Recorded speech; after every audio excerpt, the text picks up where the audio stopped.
एक रात्रि मीरा की नींद अचानक से उचट गई। उन्हें लगा कि जैसे कोई खटका सा हुआ है। मिट्टी की दीवारों और खपरेल की छत से बने इस साधारण से कक्ष में भूमि पर ही मीरा के सोने का बिछौना था। पैरों की ओर तीनों दासियां सोई हुई थीं। दोनों सेवक आगे वाले दूसरे कक्ष में थे। अंधेरे से अभ्यस्त हो जाने से आंखों को 2 क्षण लगे। मीरा ने देखा कि चंपा अपनी शैया से उठ खड़ी हुई है, किंतु क्या यह वही उनकी प्रिय दासी और सखी चंपा है? हाँ और नहीं भी। वृंदावन आते समय उनके स्वयं की और दासियों की देह पर एक भी अलंकार नहीं था।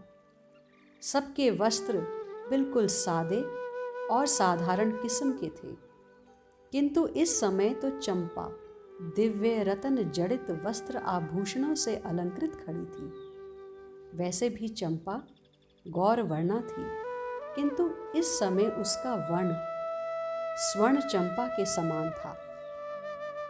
उसका गुजरियों के समान ऊंचा घेरदार घाघरा, कंचकी ओढ़नी, पैरों में मोटे घुंघरू के नूपुर, गूंथे छड़े, हाथों में मोटे मोटे स्वर्ण कंगनों के बीच हीरक जटित चूड़ियां थीं। उसके मुख की शोभा के सम्मुख मीरा का अपना सौंदर्य फीका लग रहा था। उसके नेत्रों में कैसी सरलता! मीरा ने देखा कि चंपा उसकी ओर बढ़ी। उसकी प्रथम पदक्षेप से नुपुरों की क्षीण मधुर झनकार ने ही मीरा को जगाया था। 2 पद आगे बढ़कर वह नीचे झुकी और मीरा का हाथ थामकर बोली, माधवी उठ चल। मीरा चकित रह गई। चंपा सदा उन्हें आदरपूर्ण शब्दों से संबोधित करती रही है। यद्यपि मीरा उसे दासी से अधिक अपनी सखी मानती थी, पर उसने अपने को दासी से अधिक कभी कुछ नहीं समझा। वही चंपा आज इस प्रकार बोल रही है, और यह माधवी कौन है? क्षण भर में ये सब विचार मीरा के मस्तिष्क में घूम गए।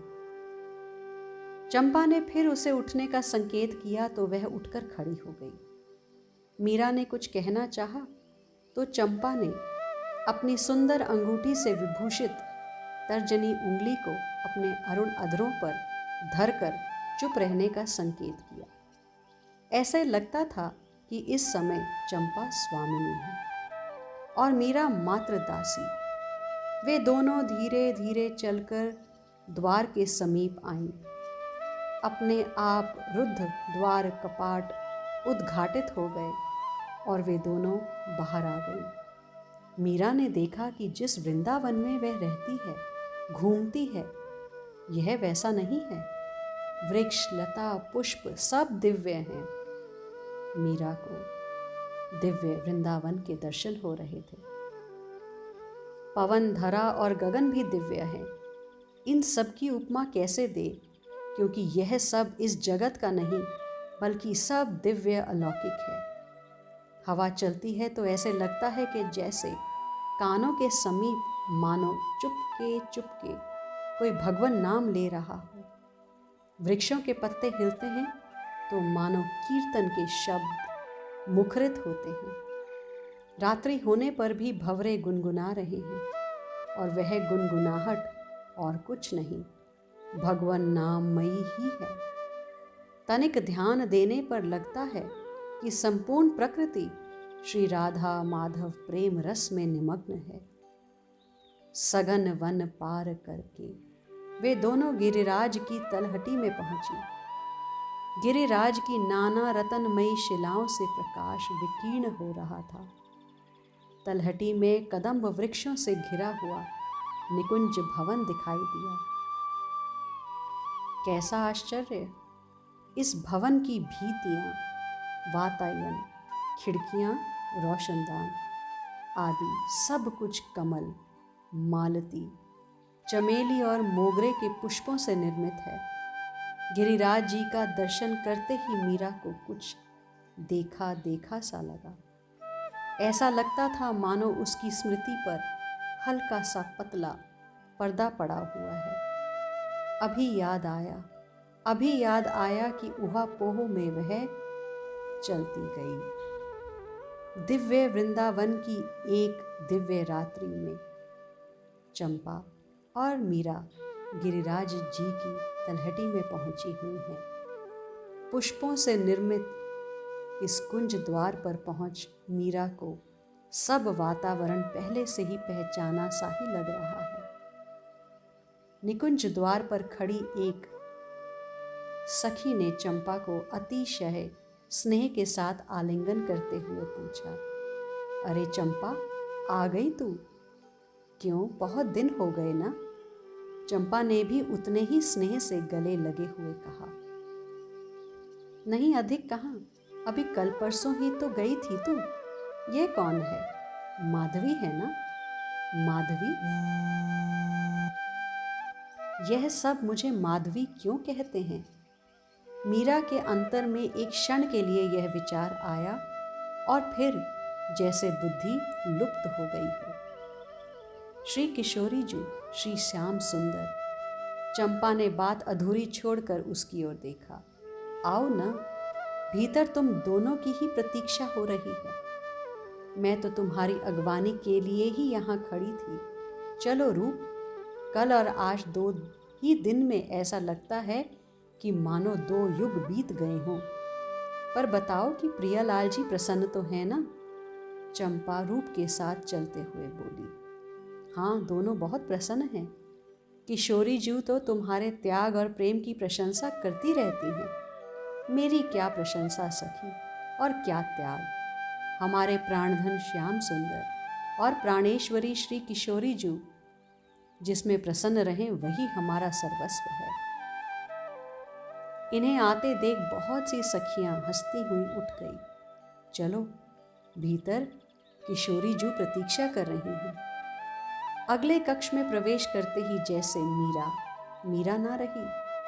प्रेम पीयूष से उसका हृदय यूं ही सदा छलकता रहता था, पर आज इस क्षण तो जैसे उसका रोम रोम रस सागर बन गया। सामने विराजित नील घन द्युति मयूर मुकुटी श्याम सुंदर और स्वर्ण चंपक वर्णिया श्री किशोरी जू की दृष्टि उस पर पड़ने से वह आपा भूल गई। रूप और सौरभ की छटा का दर्शन हो वह मुग्ध सी हो अपना अस्तित्व खो बैठी। नेत्र उस घनश्याम वपु के सौंदर्य सिंधु की था पाने में असमर्थ, थकित होकर डोलना भूल गए। नासिका सौरभ सिंधु में खो गई और कान। तभी आकर्षण की सीमा पार कर वे दीर्घ नेत्र उसकी ओर हुए और कर्णों में मिठास घोलते हुए बोले, माधवी, तुझे माधवी कहूँ कि मीरा? वह कहते हुए हंसे और उनके शब्दों और हंसी की माधुरी चारों दिशा में फैल गई। श्री किशोरी जू के संकेत पर चंपा मीरा को लेकर उनके समीप गई। मीरा और चंपा दोनों ने राशि राशि के उद्गम उन चरणों पर सिर रखा।